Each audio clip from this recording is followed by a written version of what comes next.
চাঁদাবাজরা সুযোগ সুবিধা নিতেন।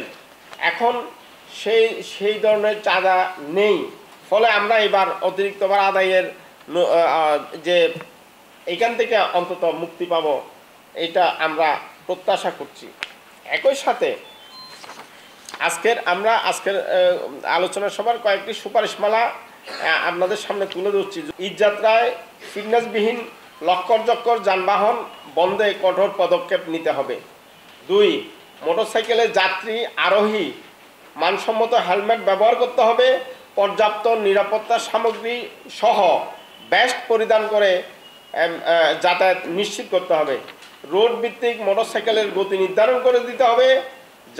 সহযাত্রীর সাথে ব্যাগেজ নিয়ে সড়কে যাতায়াত নিষিদ্ধ করতে হবে।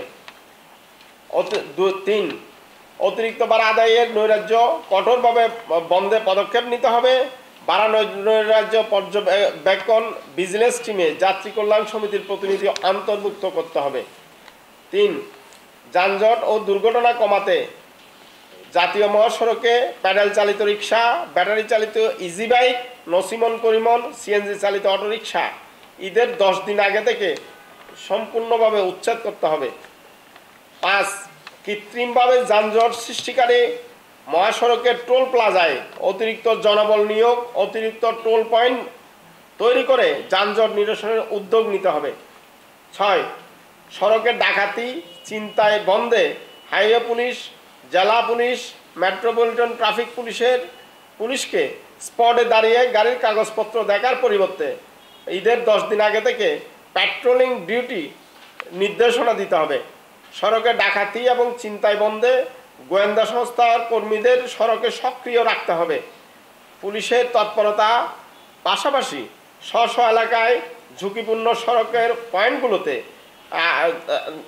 রাজনৈতিক দলের নেতাকর্মীদের নিয়ে কমিউনিটি পুলিশিং পন্থায় ঈদের আগে পরে পাহারাদারি নিশ্চিত করতে হবে। 7, সড়ক রেল ও নৌপথে যাত্রী হয়রানি, অজ্ঞান পার্টি, মলম পার্টি, টিকিট কালোবাজারি বন্ধে গোয়েন্দা সংস্থার দৃশ্যমান কার্যক্রম চালু করতে হবে।